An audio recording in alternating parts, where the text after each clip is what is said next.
Hello friends, সবাই কেমন আছো? আশা করি সবাই ভালো আছো। তো আজকে আমি শুরু করতে চলেছি কম্পিউটারে কি করে ভাইরাস স্ক্যান করতে হয়। তো তার জন্য কিবোর্ডটাকে একটু ফলো করো সবাই। তো উইন্ডোজ বাটন প্লাস আর রান অপশান, এখানে লিখতে হবে TEMP। তো আমি আগেই করেছি কম্পিউটারের মধ্যে, সেই জন্য দেখাচ্ছি। এন্টার বাটন প্রেস করো। তো আমার এখানে কোনো ভাইরাসই নেই। তো আপনাদের কম্পিউটারে কোনো ভাইরাস থাকলে এখান থেকে ডিলিট করবেন। কন্ট্রোল চেপে অল সিলেক্ট, শিফট চেপে ডিলিট মারলে পুরো একদম কম্পিউটার থেকে ডিলিট হয়ে যাবে।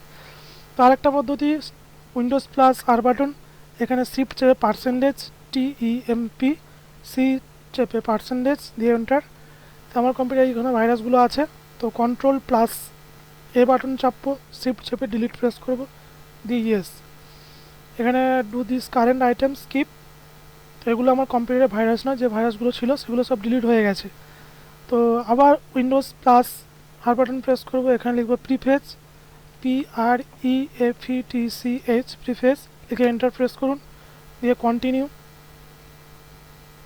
CTRL প্লাস এ, শিফট চেপে ডিলিট এন্টার। তো আমার কম্পিউটারের ভাইরাস স্ক্যান ডিলিট হয়ে গেছে। আরেকটা উপায়, স্টার্ট বাটনে ক্লিক করে কম্পিউটার, এখান থেকে সি ড্রাইভ রাইট ক্লিক করে প্রপার্টিস, এখানে ডিস্ক ক্লিন আপ আছে, এখান থেকেও কম্পিউটারের ভাইরাস ক্লিন করা যায়। তো আশা করি ভিডিওটি ভালো লাগলো।